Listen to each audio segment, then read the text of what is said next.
Acidity मधला सगळ्यात महत्त्वाचा भाग आज आपण डिस्कस करणार आहोत आणि तो म्हणजे आहार.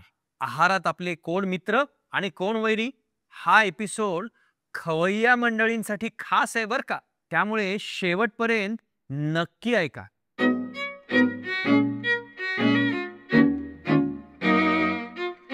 नमस्कार पोट भक्तांनो, तुमचं पुन्हा एकदा पोटातलं बोलू काही या खास खवय्या प्रेमी पॉडकास्टमध्ये मनापासून स्वागत. आज आपण हात घालणार आहोत एका नाजूक पण गरमागरम विषयावर, जेवण आणि ॲसिडिटी. काय खावं आणि काय टाळावं. प्रश्न पहिला, भूक लागलीये पण ॲसिडिटी होतीये, काय खावं. पोटात जळजळ होतीये आणि तरी खायचंय, मग काय करावं. काहीतरी लाईट खा. अरे लाईट म्हणजे काय, केक, पेस्ट्री, बिस्किट्स नाही रे बाबा. लाईट म्हणजे साजूक अन्न, गरम गरम खिचडी, सूप, पोळी, दूध भात, दही भात, ताक भात. म्हणजे पोटाचं पण समाधान आणि ॲसिडिटीलाही विश्रांती. काय टाळावं. भरलेले वडे, रात्रीचं उरलेलं पण गरम केलेला चांगला वाटणारा पिझ्झा, वरण भात, पावभाजी ज्यात लोणी समुद्रात बुडाले.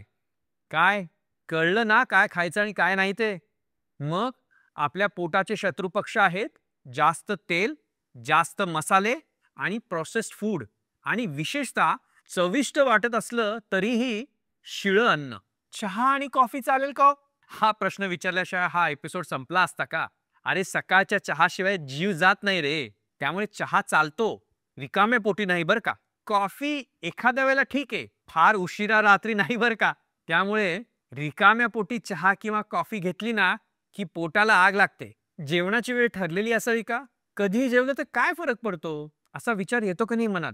मग खूपदा येतो, पण मग त्याच्यासोबत ॲसिडिटी पण येते. कधीही जेवलं की कधीही येते. पोट ठरलेल्या वेळेला अन्नाची वाट बघत असतं आणि त्यावेळेला जर अन्न दिलं नाही ना तर ते पित्त साचून राहतं आणि मग सटकते ना त्याची.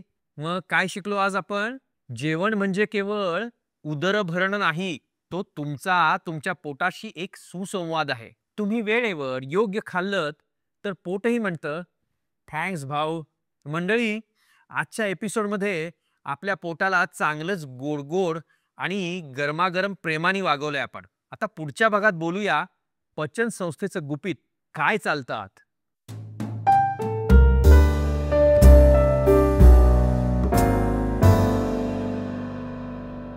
आजचा व्हिडिओ पाहिल्याबद्दल धन्यवाद.